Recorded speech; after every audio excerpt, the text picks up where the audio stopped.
Coucou les amis, balandignon sur la Brigitte Dieu et ma force TV. Na pesi bino mbote na kombo na yesu bisika beaucoup d'amis. Mbote, bonjour, bon après-midi, bonsoir, ça dépend ya mboka obino beaucoup d'amis, ça dépend ya heure obino pe beaucoup d'amis nango. Na bosanité mokonza masolo les millionnaires Pepe qui a la nakata Switzerland. Nakata Suisse yemoko yemta okonza.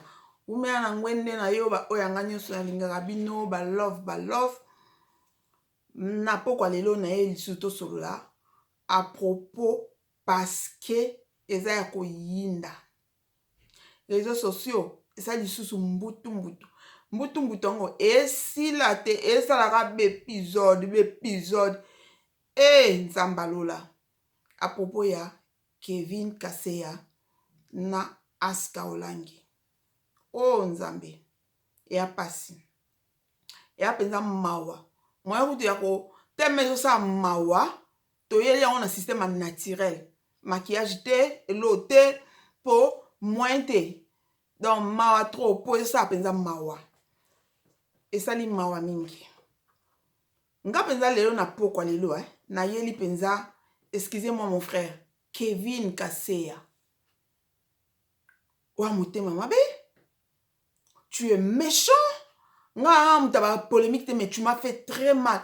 Je me mets à la peau. Na place ya basignos. Quand je dis basignos, on se met ça. À part ba haute, ba bimite haute bi bangote. Mais ba haute moni, je me mets dans la latine zoto qu'on a mis na place na bango. Tu es un méchant garçon. Tu es un méchant. Wa mote mamabe.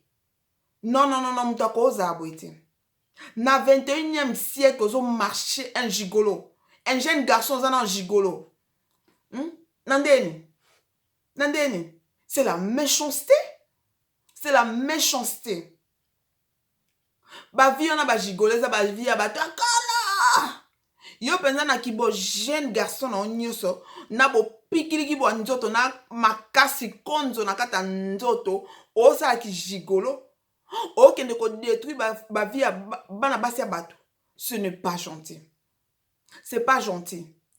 Vie et marcher bien te. Comment marcher bon? Mokile asu malamu te. Mokile tambo asu boete. Yango tambo balobaka ko yiba na yo. 99e jour eza ya nzambe okangama yango. Tant yo obando sa bongo obando kanisani. Obando kanisani na mutu na yo. Baloba mwana mobali aza chéri ya mama na ye. Nga posa ka question. Tangu mwana mobali azo nyokola mwasi.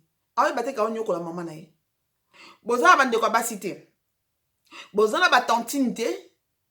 Tangu yo mwana mobali ozo nyokola mwasi bien basi. Ozana mama te. Tangu nyokola mwana mwasi bien mama moko ozo nyokola directement mama na yo. Oya memaki yo 9 mois, oya pesa ki yo libéré. C'est ça. Otali nanu, otali avenir na yo te, o pensé l'obité, au moni le présent, matériel. Tu es un homme matérialiste. Tu es un homme méchant. Oya penza ba opeso ba kombo nyonso ya escroquerie, ya gigolo, ba opeso ba kombo nyonso ba qualification, ba musu ba obenga kutu sorcier, ba musu ba obenga yo donc na yebite. Il faut accepter, il faut assumer. Il faut assumer biloko wana parce que tu n'es pas sérieux. Tu es moins sérieux. Au moins muto azalaka moins sérieux. Muto aza gigolo, aza escroc, aza voleur. Donc il faut accepter nyonso parce que même moi escroquerie, eza muto aza voleur, aza escroc. Muto aza moins sérieux, aza escroc. Parce que ozo kende ko escroquer batou. Kevin Kaseya, tu as escroqué le femme. Ou escroqué basi. Tolo bate ke opo basi wana bazaba wana za sud-africaine pardon, wana mso za zimbabwéenne, ceci c'est là ba congolais te non arrêté. Totika babiloko wana bon maza bas babeng bango basi mwasi aza maman. En plus, on se rend même pas compte ya mwana oyo botozo wanga na même mwana na yo. Du jamais vu. Dis jamais vu un jeune homme azo wanga na mwana na ye okende kokosa parce que olingi ko escroquer mwasi mususu owangani mwasi mwana na yo owangani mwasi wana na mwasi parce que lokuta mibali toyebango déjà mobali soki alingaki elinga mwasi mususu mpesi mususu akosa na bala te na bota te so bayebi eke abala olobo te ndenge eza wana ngai naza na séparation naza na moment ya divorce mibali lokutana ese yebani me yo oke kowanga na ntina mwana oyo oboti ton sang makilo ezoleka na bavene na yo oke wanga nango c'est pas sur rien oke penza au-delà de otiki bongo wana nyonso mpo anini mpo okende koestroke mwasi wana zimbabweans non. Oh Kevin Kaseya nature ezoteya eloko te nature ezo enseigner eloko te mokili ndenge ezotambola et en plus ondimi okende ako se présenter liboso à l'état liboso à famille et liboso à nzambe bino obangaka te entre temps pasteur apesi yo prophétie ezalaki claire. Moi je vois pas le mal au balinga condamné pasteur, non, l'homme de Dieu il a fait son travail. Omoni prophétie na nzambe so apesi prophétie eko kokisama lelo eko komisama lelo pete eko kokisama après même 2 années mais comme ils a ainsi dit l'Éternel eko kokisama prophétie nzambe bakina nango preseta nzambe apesi yo prophétie nani aska ki olati sapatu moko ya ezo briller meleki yo munene batu baoseka falo tikati falo zwa ta ya nzambe o comprendre oteya biso liloba nzambe ozoleka liboso ozoteya liloba nzambe fallait s'incliner devant Dieu mamaska falo lukelongi ya nzambe nga nayebi tantine moko abala na 50 ans vierge moseka na 50 ans et puis mutu aye kobala ye yaya mo quartier akenda kobala tina Congo amema ye na France. Pourquoi azalaki ta nzambe batu baseka balemba mabalati mamaska pressé ya nini nini etungisaki yo tika batu baseka o me fale ozela ta nzambe sikoyo na batu baseki yo ose précipité osaliseki ye la chair tala humiliation omoni humiliation ozozwa eza problème parce que tu n'as pas accepté la prophétie. Falo zela na prophétie ya nzambe ntango bapesi yo la prophétie falo accepte yango falo ozwa temps na yo mais oboyeki koyoka prophétie mama atisa nga nazojuge te mais nazotalisa kaka omoni mutu asakei na basentiment yango babi bapekisaka mutu oyo mutu alingi akende mais mutu asakei deja akopekisa ye ezalaka mpasi yo loko ozomemaki na bolingo loko basentiment deja ezwaki yo donc prophétie ye edendi nango ebimi. C'est ça le problème. Soki penza ozalaki nano na basentiment te soki ozalaki réservé ya tourner miso nango ka vers le Seigneur olingaki oaccueillir prophétie wana olingaki ozwa penza temps ya kobondela epuis nzambe alingaki koépargne yo mais yo lokwa déjà basentiment ezalaki po en regardant parlant ndenge prophétie epesami c'est comme si bozalaki na bino déjà masolo efandaki parce que soki masolo efandaki te bolingo ezalaki te déjà soki ozalaki nano na bolingo ya nazojuge yo te mama aska limbisa mais nazotalisa kaka na seno baanalyse soki ozalaki na bolingo ya Kevin te olingaki koaccepte prophétie wana ozwi temps obandi kobondela jusqu'à ce que oanalyse et puis Saint-Esprit alinga asunga yo mais yo ozwi prophétie l'homme de Dieu apesi yo prophétie odendisi yango ekote ebimi parce que bolingo oyokake l'amour est aveugle bolingo ekangi yo miso e siko ntango miso ekangami yo omoi mpese ememi yo siko miso efungwami bolingo ekangaki yo miso na miniti yo miso na efungwami ngba pourquoi parce que tala ndenge bato babimi siko basi bakomi kobima et puis il y a humiliation. Oh Kevin Kaseya wa motema mabe wa penza motema mabe nga moi j'aime pas ba polémique mais na ki penza pasi na ko zapete na bandolo ba oh non Kevin il faut lukelongi nzambe cherche-toi le Seigneur va te repentir comme ça la repentance il y a Judas te luka repentance mon sincère omoni repentance à jida ezalaki nango repentance à lokuta yo luka kosala balokuta te mais luka mpenza se repentir mpo na minute oyo ndenge eza wana oza marie na sud africaine oza mpe su na makango ya zimbabwéenne oza sikoyo marie na congolaise mama Aska. C'est quoi ça?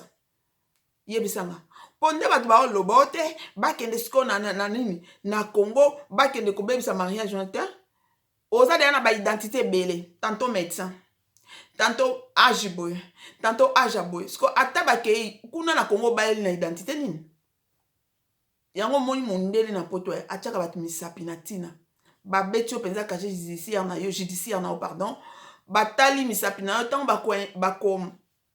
bakoenregistre na casier judiciaire na yo yango wana misapi na yo donc identité na yo donc kombo wana obwakaki yo na Sud Afrique na Sud Afrique baoloba kombo na ye Kevin Kaseya age soki ya 1900 né en 1993 wana en Afrique du Sud.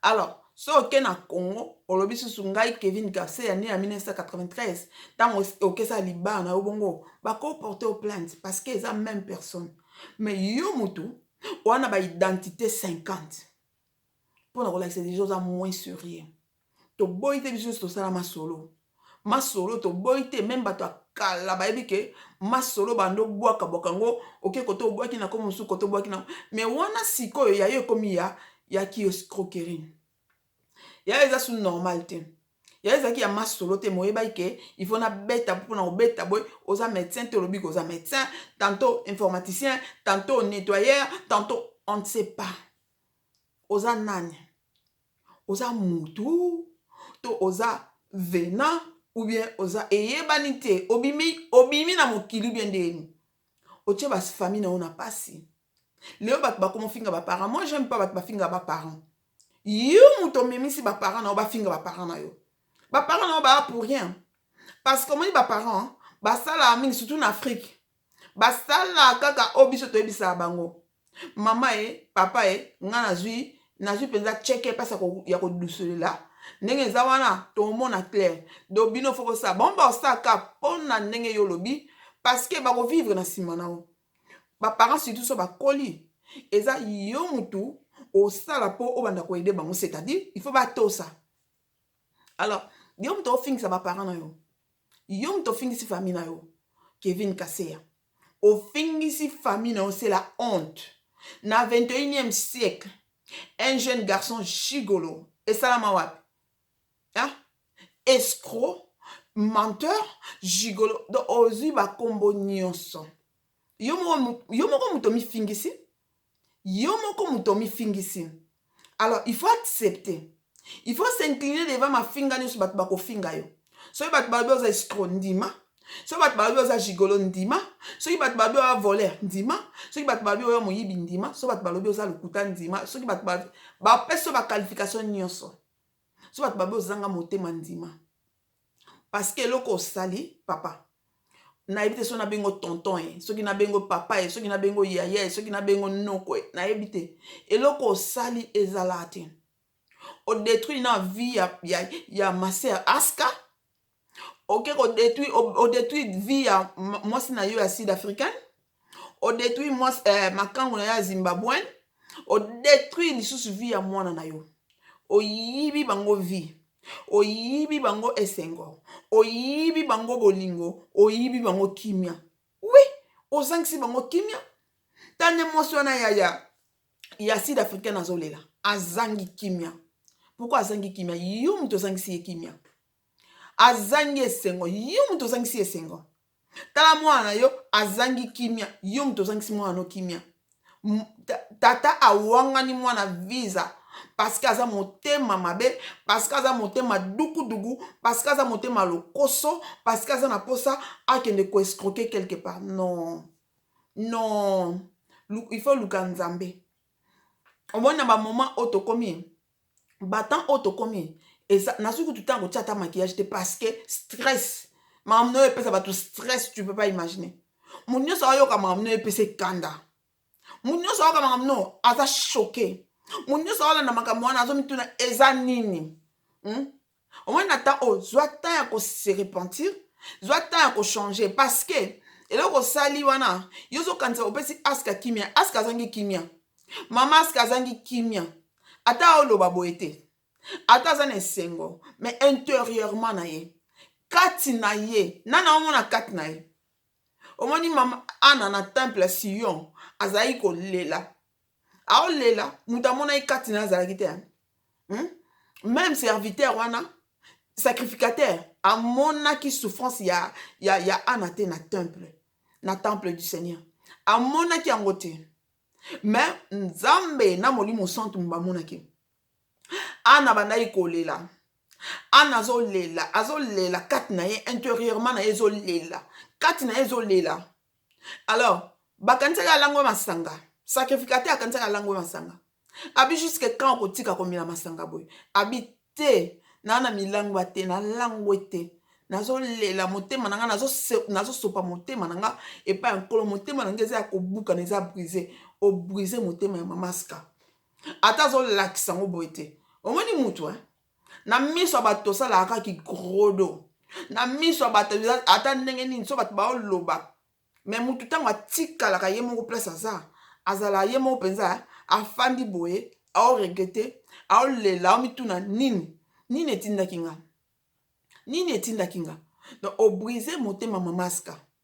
Parce que a mutu tant que mutu azo yoka boloba na bino finga na bino les chiens à la caravane passe. Oui, c'est bien.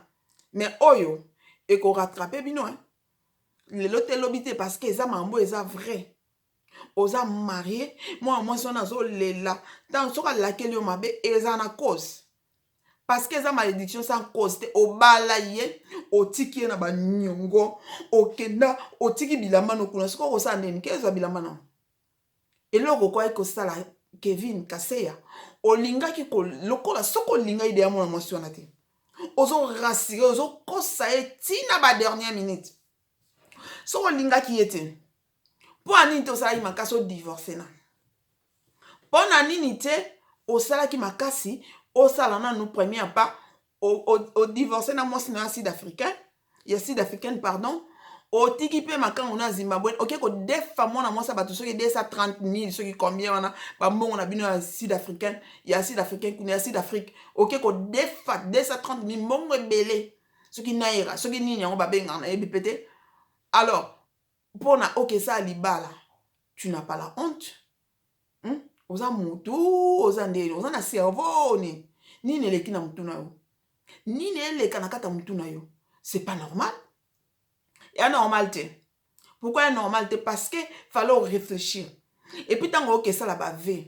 Ok ça libala. Okanisa ki bat bako mona to bako mona te.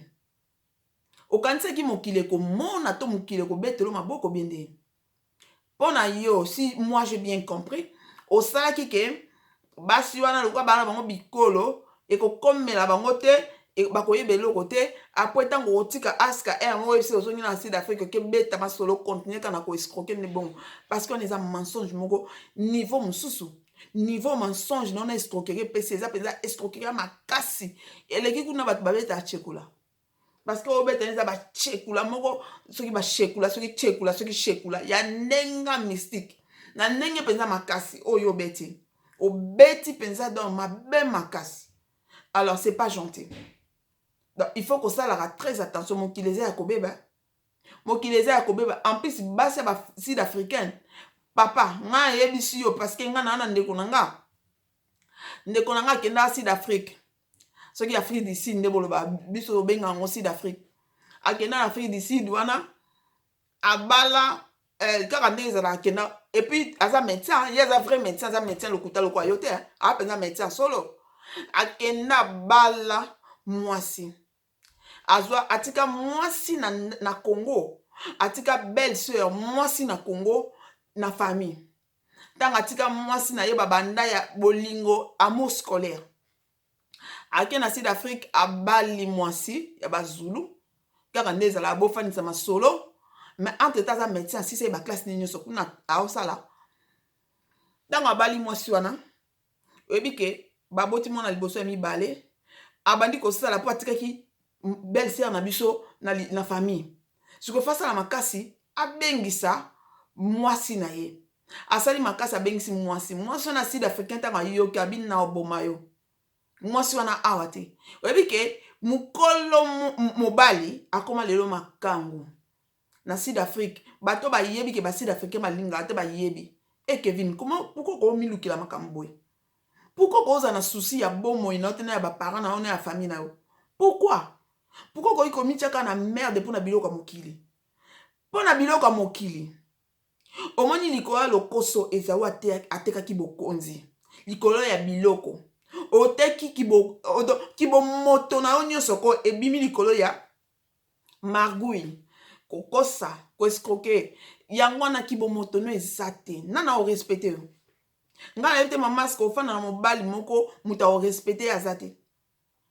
ofanda na mobali moko mokili mobimba mpenza batelemeli na mambongo mpe oyo mpenza bato baoloba eza na raison eza na ntina mpo mutu akoki kokosene mambo boye te bapreuve ala pui bapreuve eza la pui mwasi abimi alakisi makambo nyonso na bilamba biso nyonso tomoni yango ezala te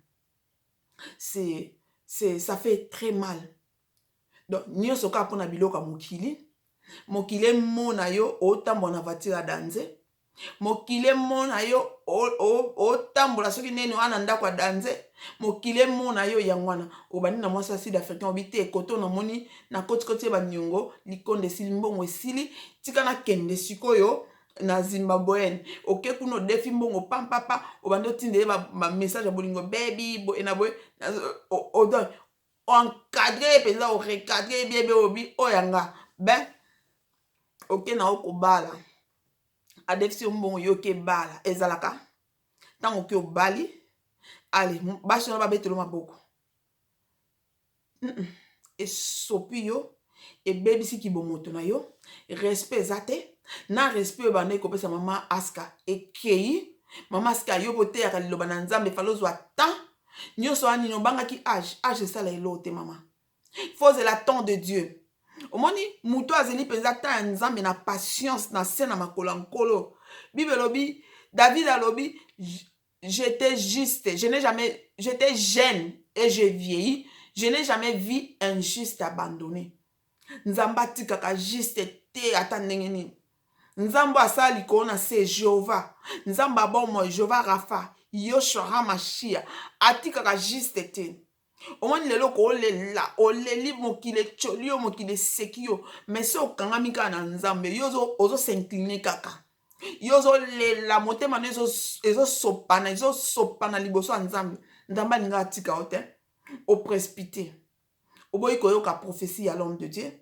oprécipité nzambe baprécipitaka ye te nzambe bayedaka ye te parce que pa nzambe ezalaka ni na retard ni na avance okoprécipité o te parce que ndenge eza boye age epusani te epa nzambe arajeunisaka nyonso dieu pouvait tout rajeunir donc nzambe arajeunisaka nyonso na bomoi ya mwana nzambe nyonso ekozonga mpe ongengi bino mo boteya biso parole de dieu boteya biso parole de dieu mais bino mo botambola conformément parole de dieu te bino mo bosalaka selon bino et non selon la parole de dieu yango paster moko alobi ndenge eza wana bible eza parole te bible eza bible mpona toyoka maloba na nzambe mais la parole c'est jésus omoni jésus soki afandi kati na bomoi na yo jésus christ qui est la parole yoshua amashia soki afandi mpenza na bomoi na yo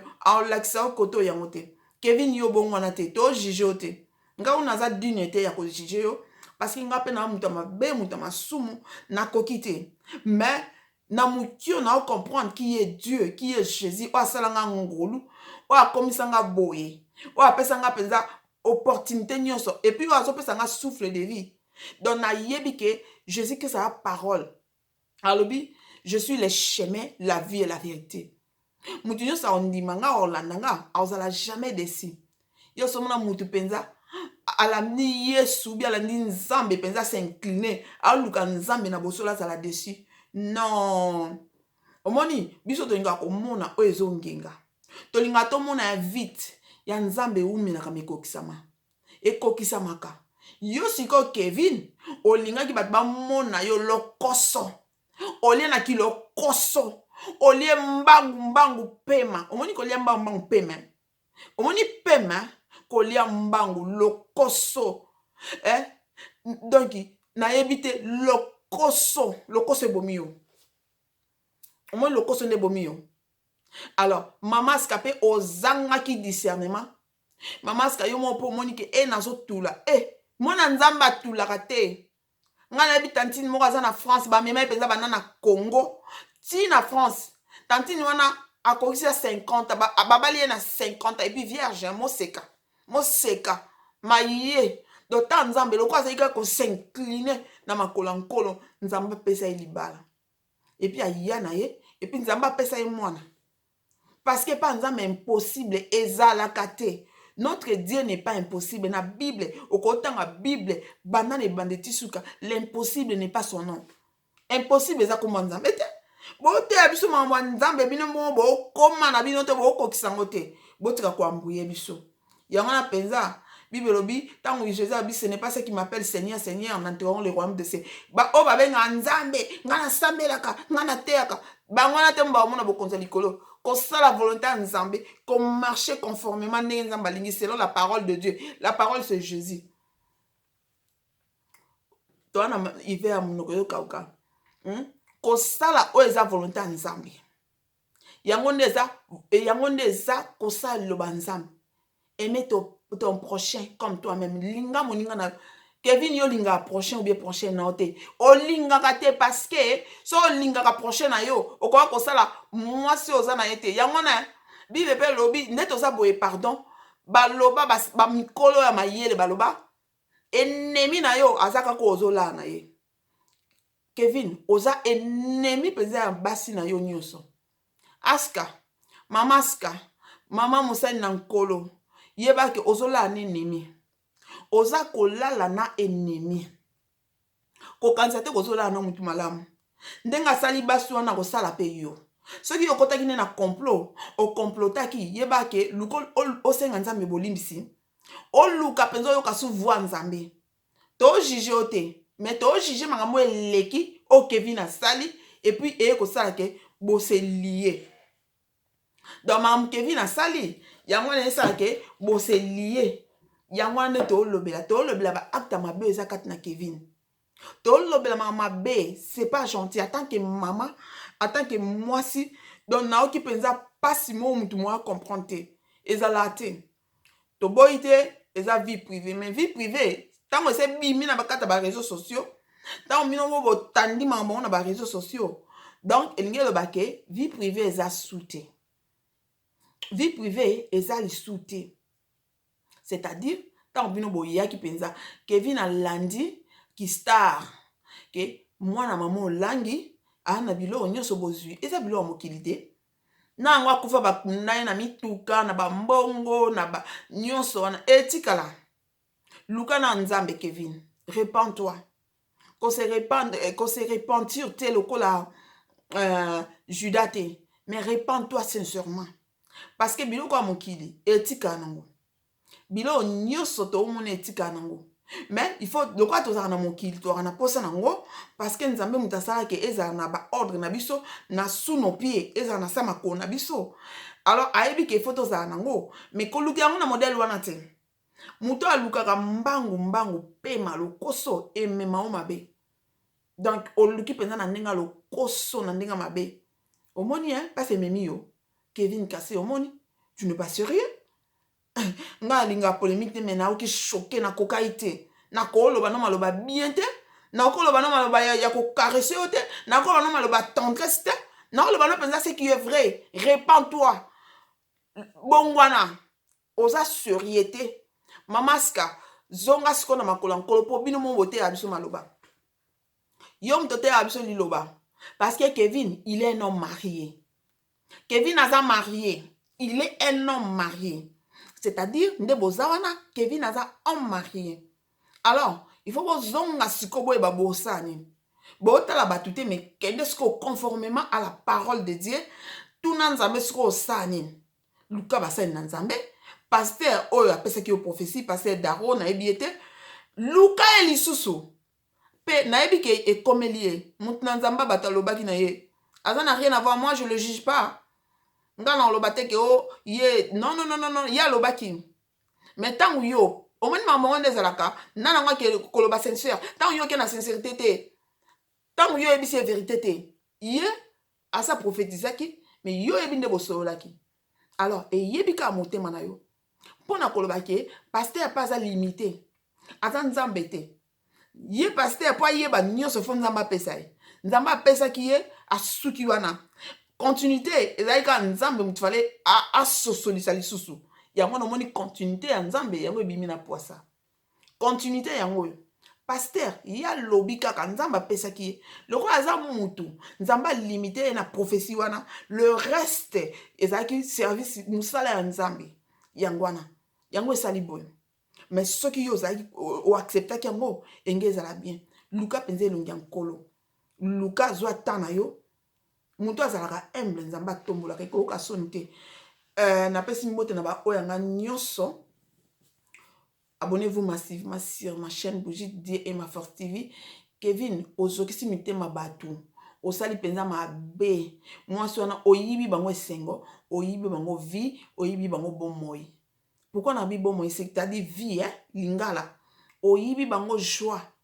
Oyibi bango même babenga ngoni kibo moto. Oyibi bango respect. Oyibi même maman aska respect. Respect wat bando pesa maman aska eza souté. Oyibi e respect. Mamaska, na oye biso vérité Kevin ayibi o respect, ayibi o kibomoto na yo, ayibi o dignité na yo, ayibi o valeur. Donc, eza pe nenga détruit basio na mususu, a détruit bango parce que tant moi ça zole la liboso ya télé boy.